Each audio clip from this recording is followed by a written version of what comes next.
নমস্কার বন্ধুরা, আমি সারদা আবারও চলে এসেছি নতুন একটা রান্না। আজ বানাবো গ্রিন এগ কারি। কিভাবে বানাই দেখুন। ডিমটাকে সেদ্ধ করতে দিয়ে হবে কাজু, কাঁচা লঙ্কা, রসুন, আদা, পুদিনা পাতা, ধনে পাতা। মশলাগুলোকে হালকা গুঁড়ো করে নিয়ে পরিমাণ মতো টক দই দিয়ে দিতে হবে।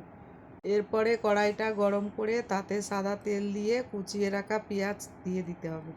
পেঁয়াজটা লাল করে ভেজে নিয়ে বেটে রাখা মশলাটা দিয়ে দিতে হবে। মশলাটা ভালো করে পেঁয়াজের সাথে কষতে দিয়ে এদিকে ডিমগুলো ছুলে নিতে হবে। ডিমগুলোকে ছাড়িয়ে নিয়ে ছোট ছোট টুকরো করে কেটে নিতে হবে। কড়াইতে দিয়ে দিতে হবে কিছু গুঁড়ো মশলা। মধ্যে রয়েছে লবণ, হলুদ, ধনে জিরে আর মরিচের গুঁড়ো। মশলাটাকে খুব ভালো করে কষিয়ে নিতে হবে। এরপরে কষানো মশলার মধ্যে ডিমগুলো দিয়ে দিতে হবে। মশলার সাথে ডিমগুলো খুব ভালো করে নাড়িয়ে নিতে হবে। পরে গ্যাসের মধ্যে এক টুকরো কাঠকয়লা জ্বালিয়ে নিতে হবে। এরপরে ডিম কারির মধ্যে একটা বাটি বসিয়ে তার মধ্যে জ্বালিয়ে রাখা কয়লার টুকরোটা দিয়ে দিতে হবে। কয়লার উপরে অল্প একটু ঘি দিয়ে ঢাকনা দিয়ে দিতে হবে। তখন পরে ঢাকনাটা খুলে নামিয়ে নিলেই রেডি হয়ে যাবে স্বাদের গ্রিন এগ কারি।